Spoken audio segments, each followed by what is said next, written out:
G Ramanna DYFI రాష్ట్ర కార్యదర్శి.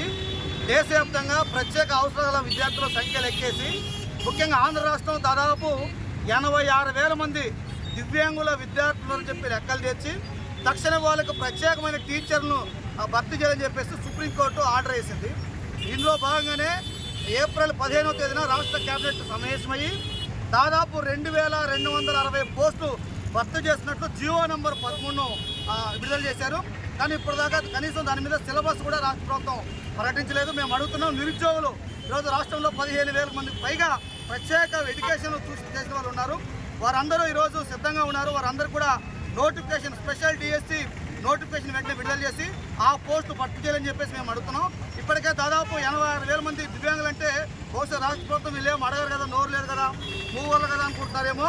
కాబట్టి రాష్ట్ర విద్యార్థుల పక్షాన డివైఎఫ్ఐ మేము అడుగుతున్నాం, వీళ్ళందరికీ న్యాయం చేయాల్సిన బాధ్యత ఇతర విద్యార్థుల కన్నా వీరి మీద ఎక్కువగా ఉంది అని చెప్పి మేము అడుగుతున్నాం. అందుకనే తక్షణమే వీళ్ళకి డిఎస్సి నోటిఫికేషన్ ఇవ్వాలనేటువంటిది మేము అడుగుతున్నాం. రెండవది సిలబస్ ప్రకటించాలా, దాని యొక్క విధి విధానాలు ప్రకటించాలా. ఇక మూడవది, ఈరోజు శాసనసభ జరుగుతూ ఉంది. లోకేష్ గారు నోరు తెరిచి శాసనసభలో శాసన మండలిలో ఇదిగో మేము విడుదల చేస్తున్నాం డిఎస్సి అని చెప్పి చెప్పాల్సిన అవసరం ఉందని చెప్పి రాబోయే రోజుల్లో ఈ పోరాటాన్ని ఉధృతం చేయదలుచుకున్నాం. అట్లాగే మేము 6 గ్యారెంటీలని రాష్ట్రంలో సక్రమంగా అమలు చేస్తామని చెప్పి రాష్ట్ర ప్రభుత్వం చెప్తా ఉంది. 6 గ్యారెంటీల్లో నిరుద్యోగ వృత్తి లేదని చెప్పి మేము అడుగుతున్నాం. 6 గ్యారెంటీల్లో మీరు చెప్పిన 20 లక్షల ఉద్యోగాలు లేవని మేము అడుగుతున్నాం. మరి ఇవన్నీ ఏంటి? 6 గ్యారెంటీలు కాదా?